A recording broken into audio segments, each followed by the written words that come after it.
Do you feel confident in your choice? They're practically banging on this deck by the waterfall. Like, I don't think she's confident in her choice. No! It's over. Ah! What am I gonna do without more shots of Shiloh and scenes of Vanessa being a crazy? How will I live without hearing people constantly reference how they're showing up for one another? Plus, we have to talk about the ass backwards, completely lacking in nuance, basically just with no care, just ignoring the of it all situation and the way in which Netflix treated this and edited it and presented it to us. We have got to talk about all of that. This is a recap of episodes 9 and 10. Make sure you're subscribed with notifications set because this is not the last piece of content I am going to be putting out about this show. Our stars have been very active on social media, so I am going to do a deep dive into their social media activity and lots of other fun stuff, so make sure you don't miss out on that.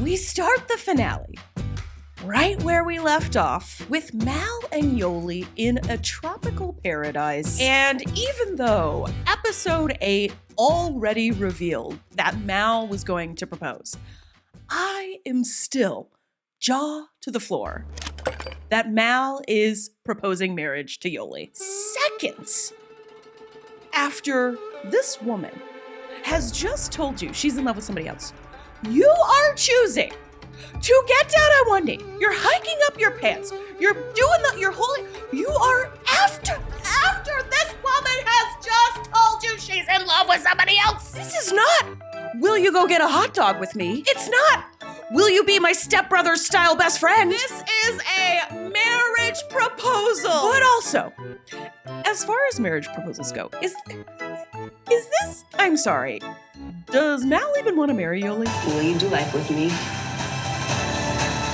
Will you marry me?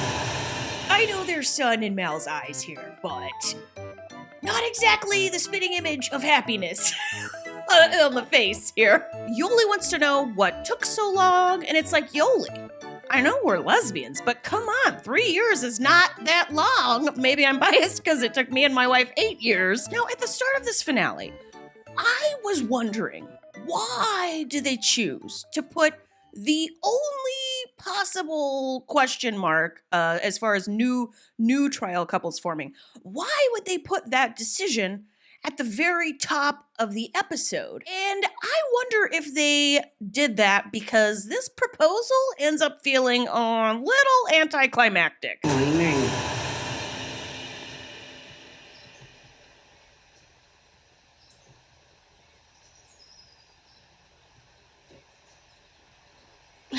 Like, I wonder if Yoli's decision shocked the producers as much as it shocked her. And editing-wise, they just decided to tell the story that they thought they saw happening, which was Yoli falling for Xander, even though in the end, like, Yoli doesn't pick Xander. It reminded me of when a competition show chooses to highlight why somebody lost instead of why the winner won. Survivor has done this a lot. And am I crazy? Or as the moment progresses, do things like turn almost a little sad? Like, Yoli does not seem super thrilled about the engagement. Mal isn't exactly silly string. Like, I think these moments are supposed to be a little higher energy. Next, we are going to be watching Tiff and Mildred meet up.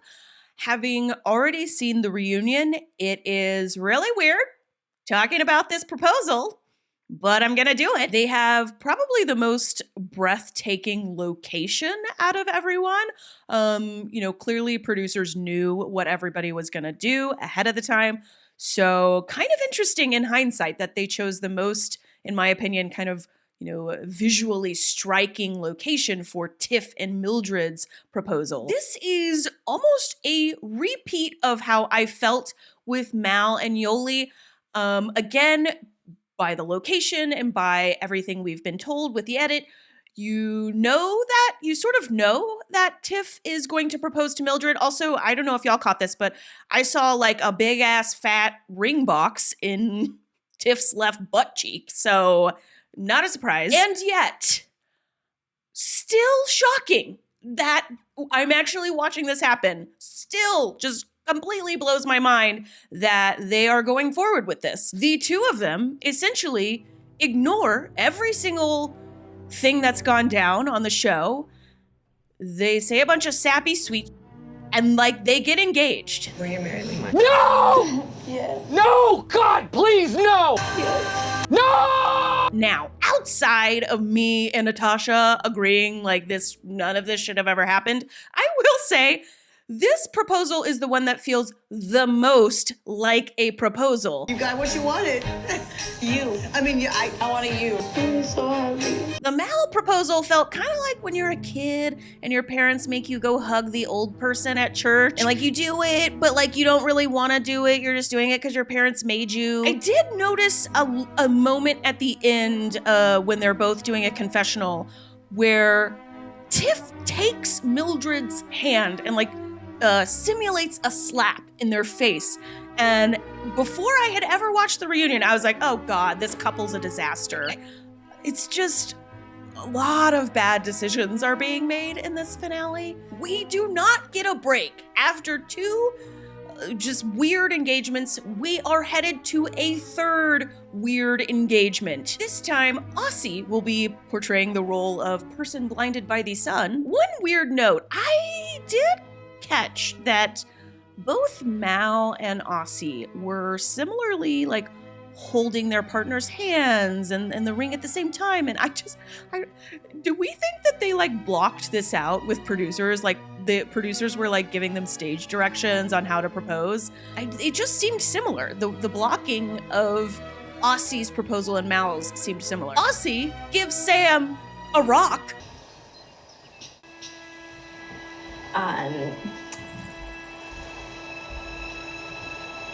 Thank you. Oh, but wait, it's the most powerful Liberdite protection gemstone. Then Aussie surprises me with an actual real ring. It is so beautiful. You would have been fine if I just gave you that? No. God love Sam and her honesty, although I don't understand this engagement either. But moving on! Vanessa, in what I view as a real authentic moment, confesses to the camera her surprise at the way things have turned out. I thought I was going to have to make a decision at the end of this, and it turns out really she is. Apparently, she's written another letter that Xander is reading. You cannot deny. Vanessa is the LeBron James of Insta poetry. Vanessa lets us know that she realizes she only wanted Xander once Xander began to slip through her fingers. The thing I feel like she is not grasping though is like whether, like, I don't think she understands that there is a problem to only wanting somebody when they're taken away from you. You have to want them also when nobody's trying to steal them. For the past 4 years, I've gotten to wake up happy nearly every day, and that's because of you. This scene where Xander's like, you taught me how to cook, you taught me how to shuffle cards. This just reminds me of why I fell in love with Xander as a, TV show personality in the first place. Xander has the courage to admit that they are not in the right place to get engaged. This scene is fascinating because to me, this is the couple who are being the most real with each other. I know that I've dreamt about proposing to you. In all of those dreams, it was with us both feeling a lot more confident. Thank you for our 4 years together. I will always love you.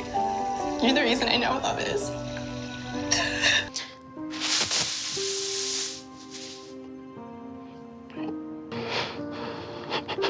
All the other couples are just like, sweepy sweep, let's sweep this stuff under the rug, sweepy sweep, sweep all the issues and get engaged. Also, this is the most likable Vanessa has been all season. As they're interviewing Xander in a confessional, I realize Xander has worn the exact same top as Mal. So that's interesting. Xander and Yoli get sort of shoved together next to a beautiful San Diegan waterfall. I assume so we can watch Yoli break Xander's heart, and that's exactly what happens. At first, They're very lovey-dovey. You can tell Xander's not sure, like, oh, what went down between Yoli and Mal? Maybe there's still hope for us. But then Yoli does reveal that she has accepted a proposal from Mal. You can see an instant change across Xander's face. She asks if Yoli is confident in her choice. And like,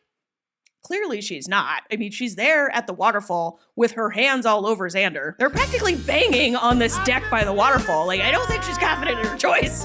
At some point, every part of me like wanted to be your hell yes. What you just told me, like, it doesn't change any of that. Just let me know. Good God, again with the lesbian notebook. This is so heart-wrenching. Yoli asks Xander to walk off with her. They are trying to get some privacy, which this is how you know it's real. When when the stars of the reality show don't want to be on camera anymore, that's when you know like it's getting real. I mean, at this point, Yoli, I have to say, girl, like, you might as well have picked Xander, because once Mal sees this footage, it's over. Yoli tells us, I'm not in love with Mal the same way I'm in love with Xander. Oof, again, honey, Xander is just as shocked as the rest of us. Mal. Yoli chose Mal. Yoli chases after Xander like she's Sandra Bullock in Lesbian Speed. They tell each other they love each other. And then that's it. That's the end. At this point in the episode, I have completely forgotten about Lexi and Rey. I'm like, oh yeah. Give me like 30 more seconds. Rey waxes poetically about Lexi and their life together. You're just so kind to everyone that crosses your path.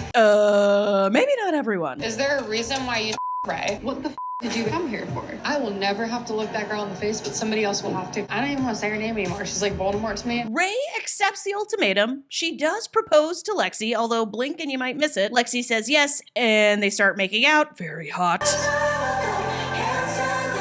Probably my favorite Lexi moment of the finale is when she too proposes to Rey. I was even kind of thinking like, oh, it's a shame. I bet Lexi is the one who probably wanted to propose. Lexi, of note, gets down on one knee too, in the dress and everything. Like, I'm sorry, did the producers force them to propose like we're all Mr. Darcy in the 1800s? We end the finale with 4 engaged couples. What an absolute show. Like Vanessa called it. This is a show. I did see people online being like, why don't they all just be polyamorous? At the watch party, one of the questions the crowd asked Yoli was like, why didn't you all just be polyamorous? And I think the answer is because like none of them actually are polyamorous. But I do think it's funny. This is what polyamory is for, is like, I'm in love with 2 people at once. And the episode ends on Tiff and Mildred bickering, which at first I found to be funny and poetic, and later found to be disturbing. Okay, the reunion. Let's get to the reunion. The dolled up cast enters studio. No studio audience, by the way. I wonder if producers were like, this show is high energy enough. We don't need a crowd to add to that. It's so good to see you all. Joanna, who seems to have been influenced by all the munchers she's been hanging around, is wearing a puffy sleeved blazer, complete with shoulder pads. Although whoever put those bows on that thing should probably be sent to prison. Tiff is wearing, I'm sure there are people watching this who thought, like, my straight sister, if my straight sister saw Tiff, like, she would be horrified by that outfit. But like, I think it's obvious, I would not agree with that. I just think this like sleeveless white vest, like the whole suit, I just think Tiff is like looking so good. I think Tiff should start their own line of high-end butch wear or androgynous wear or whatever they want to call it, because frankly, this is something I am always looking for. Also of note, Xander's blue blazer and matching pants looking good. Also, Xander has gotten the like 50s rockabilly haircut, also a little bit of a Tiff haircut hybrid, so I'm like, ooh, I'm wondering, it's not just Yoli who's been influencing Xander. I think like Tiff has influenced Xander as well. They split the cast up, ultimatum givers on one side, ultimatum receivers on the other. Hilariously, Joanna starts things off by asking everyone, So, who has tied the knot? as if there's any remote chance any of these couples have gotten married. The closest, it seems, is Rey and Lexi, although they do not jump at the chance when Joanna offers to officiate, which kind of makes sense considering they are literally about to break up. And I think that I can speak for everyone at home that we were all hoping for a happy ending to your love story. No, the f you do not speak for everyone at home. You think you know what an entire audience, a good portion of which are lesbians, and like, I'm sure Joanna spends every weekend down at her local lesbian bar, but like, you think you know what a bunch of lesbians and audience members think? You don't! Cause I was not hoping for a happy ending with these two. I was hoping Rey would dump Lexi on national TV. Joanna, or more accurately some producer, has labeled the Rey-Vanessa hookup Fingergate. You just know that there was like a meeting about this, like at some point with producers where they were like, okay, what should we call it? Should we call it blast off gate, entering gate, second base gate, bean flicker gate? Is there a reason why you Ray? Oh, I'm sorry, Ray. You. It's not funny. Funny part. It's not funny at all. I can respect there was like a degree of vulgarity. So yeah, I apologize for the vulgarity of it. Now, Lexi does apologize, but it ends up being an apology for the vulgarity of it, not for the act itself. It's like, she's not saying, oh, I shouldn't have told the whole group about your hookup. She's saying like, oh, I'm so sorry when I told everyone I said it in such a crude, unchristian way, which is like so funny. Like, who cares how crude it was? Like, you told everyone their business. Lexi rightly calls Vanessa out for laughing when Rey was going through so much pain. You were going through it and like having an emotional situation, and you were like, it was fun, haha, like we did funny things. And then Vanessa explains that she was just playing the role of the bold, funny person. And I found this to be a truthful answer. Like, I don't think in that specific moment, in whatever that was, I don't think Vanessa realizes how psychotic it is going to come off. And I think she failed to see it in that moment because she was so invested at the time in playing her role of like the outgoing, crazy star of the show. Such a crutch for me is being the bold person, the funny person, trying to make a joke out of everything. Of course, she doesn't show up for Rey in that moment because she is just focused on herself, which I think through most of this show is like part of her conflict is she is so self-involved. And I do think maybe this experience, I do think maybe Vanessa is the cast member who seems to have grown the most or grown a lot. I don't know if I trust all of her revelations. I don't know if I don't know if I trust everything that she is saying, but I trust some of it. Vanessa says, I think the only and best thing she can say after everything that's gone down, which is like, I'm sorry and I'm staying out of your life and I'm trying to move on. I'm sorry I affected you and I don't expect you to be my friend and I will stay out of your life. And I hope you can, forget about me, I guess. Doubt it. Now, I don't know why Joanna ended up hosting this show, but at this point in the reunion, I'm starting to think it was so that she could get her first invitation to a lesbian wedding. I can't wait for my wedding invitation. Calm down, Joanna. They're like seconds from breaking up. But like, it's good because now we can work on who we are together without romance. I know some people might see me as a Vanessa apologist. Watching this, I do admit it is hard for me to tell what's real and what isn't. My wife bought the whole thing. My wife's like, Vanessa's a saint. She's totally done a 180. She is fully redeemed and f everyone else for hating on her. And I understand. I think a lot of that comes from how the cast appeared to dogpile on her for most of the season. I think as a viewer, you're like, you don't want to see somebody getting picked on. And so I think that has influenced my wife's perspective. I'm a little more on the fence. I think the truth is probably somewhere in the middle. I think Vanessa probably wants to be in the industry. I think Vanessa maybe doesn't even herself know what is real and what isn't. And I think that also Vanessa, I surely has probably experienced a lot of pain and sadness from being the person who gets dogpiled on by the people on the show. And so I do hope that Vanessa knows, like, we don't all see her the way the rest of the cast seems to see her. You know, from day one, I have recognized what she was bringing to the show. And as somebody who consumes reality television, I just think in the age of social media, it is really hard to be the villain of a reality TV show. This is not Logan Roy. This is not, you know, the Joker in a Batman movie. This is like a real human person. And, you know, I do feel for Vanessa. Joanna brings up the Mal, Yoli, Xander love triangle. And we learn Mal and Yoli have broken up, which is a huge shot.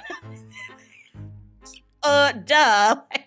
Clearly they broke up. Like, I didn't even have to watch this reunion to know, like, this is not going to work. I have been wondering for a while, how is Mal going to take watching the footage of the show? And here we find out, not super well. Watching this, seeing dishonesty, I'm a little triggered because what I watched was different than what we've talked about. Mal drops a little bit of a bombshell and reveals that while Yoli and Xander were in their trial wife phase, Yoli was texting Mal like, it's all good, don't worry, you know, don't worry about me and Xander. Now, I have some thoughts about this because Mal, come on, dude. I don't care what Yoli was texting you. All you had to do was open your eyes. But I just want you to know I'm still in love with somebody else. Like, Yoli confessed to you in front of your friend Alicia on camera that she was in love with Xander. Now, maybe at night, after everything's settled down, Yoli is texting Mal saying, oh, it's all just for the show. Everything is exaggerating. It's high emotions. Don't worry. It may seem this way. Maybe there's like some deceit going on. But still, Mal has to know, at the very least, something is going on. At the very least. Even if at night your partner's like, oh, ignore everything I say and do during the day, you at least have to know, well, I do remember you telling me you were in love with them. Like, you have, like, so I understand better why Mal went ahead and proposed, because Mal was getting mixed signals, but I still don't understand. And Vanessa is so happy to see Yoli squirming in the hot spot. Let me finish. And then at the party, Vanessa looks like she just won Best Kiss at the MTV Movie Awards. The real problem Mal has is the footage of the group meetup at the bar where Yoli and Xander keep meeting up behind Mal's back. And this is not a surprise because this is what most of the online audience keyed on as problematic. This is the beginning of the audience's sort of the end of the audience's love fest with Yoli. I do wonder if, because I remember being so confused that Mal even wanted to marry Yoli, because Mal's whole thing was that, and some people had already said this in the comments of my last recap, but Mal's whole thing was like, oh, I'm insecure that you'll just fall in love with anybody. Cue Yoli falling in love with like the next person Yoli meets. And so to me, it was a little disjointed that Mal saw like, oh, it wasn't just my insecurity, it's true. But Mal still wanted to propose to Yoli. I wonder if it wasn't made real for Mal until Mal actually like watched it with her eyeballs. But you know what? The moment Mal refers to Yoli as a cousin, I know two things. A, their relationship is over, because if not, ew. And B, they're gonna be just fine. And look, they are fine. It's Mal on Yoli's Instagram from just a couple of weeks ago. So I think it's safe to say they're on good terms. And in the reunion, like, Mal admits Yoli and Xander are cute together. That is crazy. I don't care how cute they were. If my ex moved on to somebody else, I would be like, that is the ugliest couple I have ever seen. And then we get some drama. like, whatever you guys shared is absolutely palpable. That is very cute. You almost deserve to try. You did try, right? I mean, outside in like the wild. They did. You couldn't What do you wait mean to by bring that up. You tried in the wild? I could not wait to bring that up. Xander fills us all in that Yoli and her stayed in communication after filming and that they met up at Coachella, which that could mean a number of things. Like, I met up with my wife last night. What happened? Nothing. Like literally, we just listened to music. Right, we saw Megan Thee Stallion. I found. Yoli doesn't know what to say. She's just like, we saw Meg Thee Stallion. We had some cotton candy. I may have spit on Xander's face. I did. Yeah, I spit on Xander's face. But it was just like a normal Coachella. Joanna, in like her only useful moment of the episode, wants to clarify. So there's nothing more to Coachella. It was just a hang. Yeah.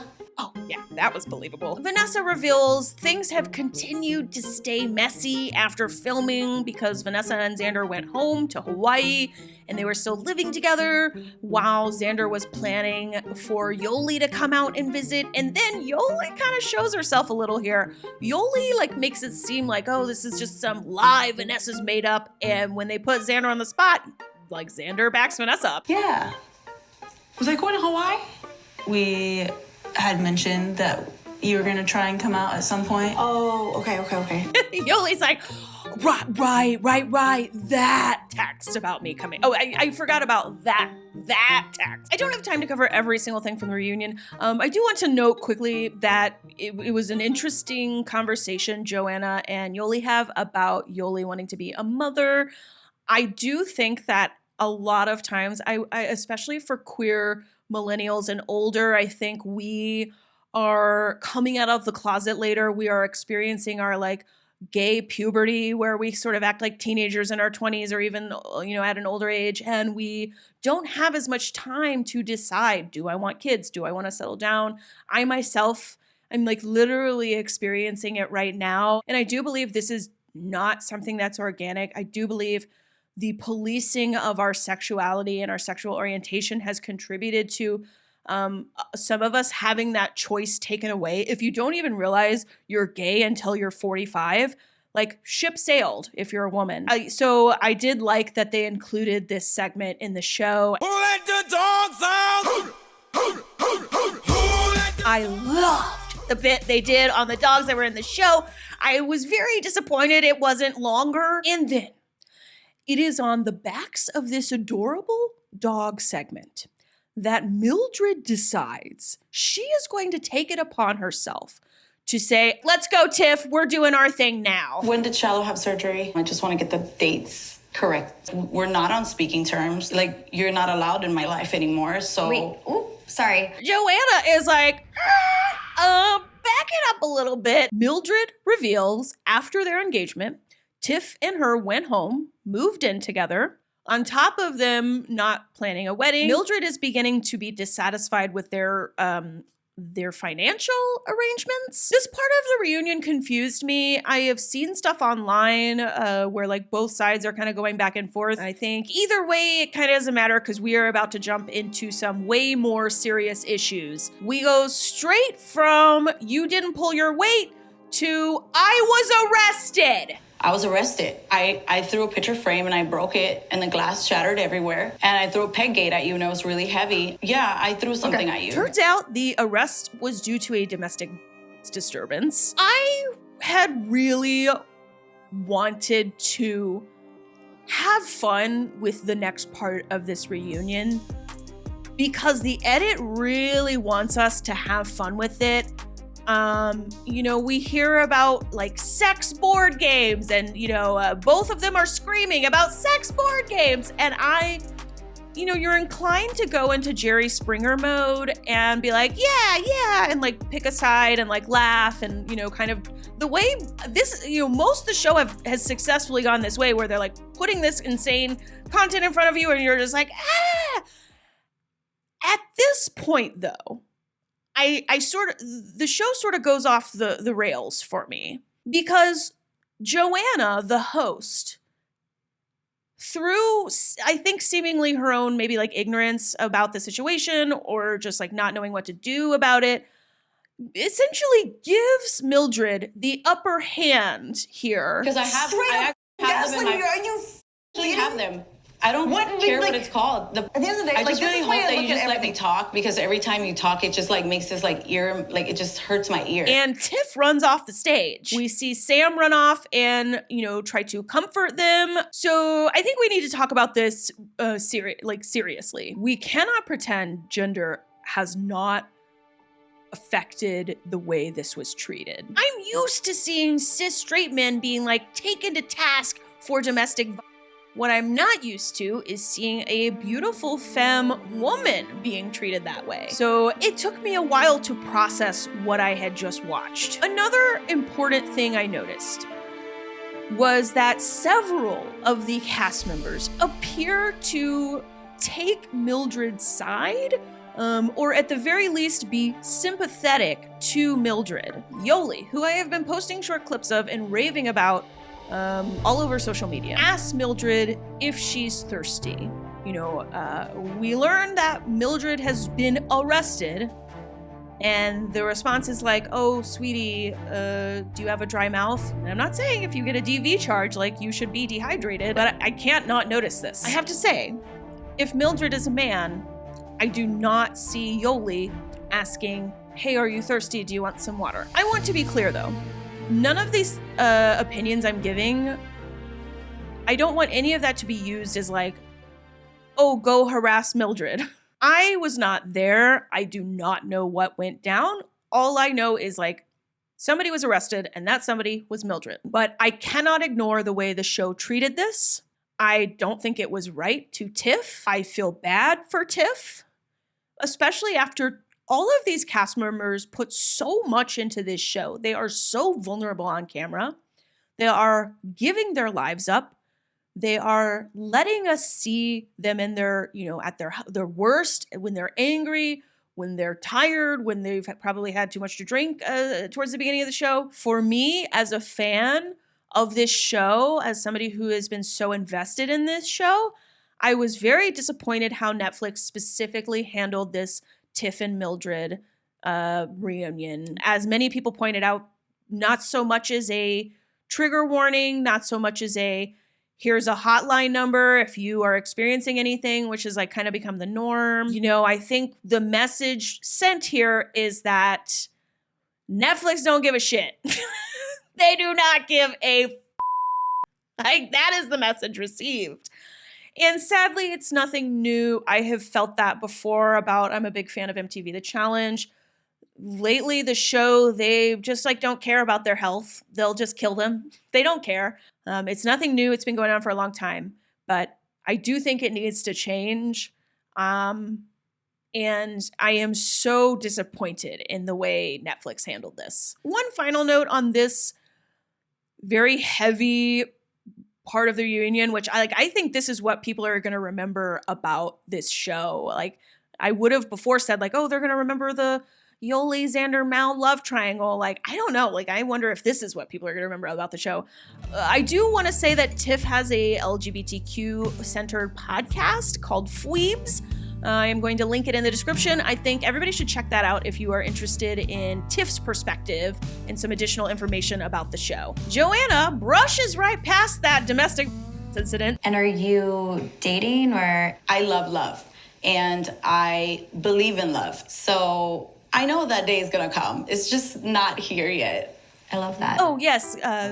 Great news. Like, how tone deaf was this? Even if Joanna is being tone deaf as a host, the edit doesn't have to include this. We've got less than 10 minutes left in the reunion, and Joanna finally gets to Sam and Aussie. It is, frankly, not enough time dedicated to these two, and it's the first time in the show that I've felt like this episode was too short. I am not super thrilled with the conclusion of this couple.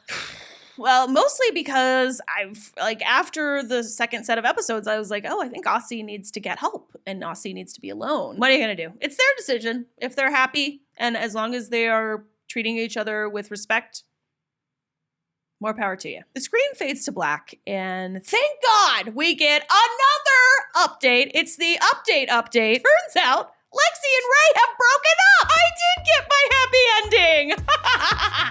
I think just today, Rey deleted all of their pictures together or made them private.